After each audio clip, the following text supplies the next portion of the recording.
வணக்கம். காலை உணவாக சர்க்கரை அதிகம் ஏறாமல் இருப்பதற்கு நான் ஒரு சின்ன பிரேக்ஃபாஸ்ட் காலை உணவை பற்றி சொல்லுகிறேன். முதல் நாள் இரவு சிவப்பு கவுனி அரிசியை அல்லது கேரளா மட்டை அரிசியை எடுத்துக்கொள்ள வேண்டும். அந்த அரிசி அரை கப்,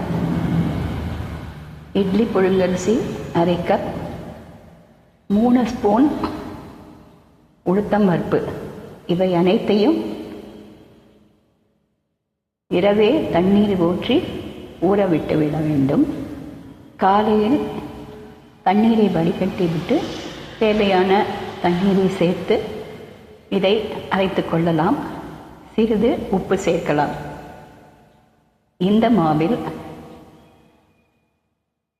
நாம் குழி அப்பம் செய்ய முடியும். அதற்கு கொஞ்சம் கெட்டியாக இருக்க வேண்டும். தோசை செய்வதாக இருந்தால் கொஞ்சம் தண்ணீர் சேர்த்து கொள்ளலாம். இதற்கு சைட் டிஷ்ஷாக தேங்காய் சட்னி அல்லது கார சட்னி, இட்லி மிளகாய் பொடி தொட்டு சாப்பிடலாம். இந்த கவுனி அரிசி மட்டும் அல்ல, சிறுதானியங்களையும் இவ்வாறு பயன்படுத்தலாம்.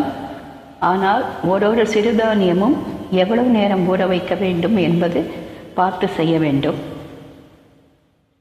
தவிர இம்மாதிரி ஊற வைத்து செய்வது கஷ்டமாக இருந்தால்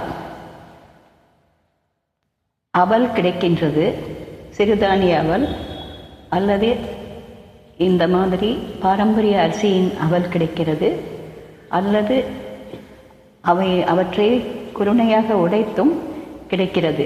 எவ்வளவு தேவையோ அதை எடுத்துக்கொண்டு அதை கரைத்து வைத்து கொண்டு கூட இந்த காலை உணவை நாம் தயாரிக்கலாம்.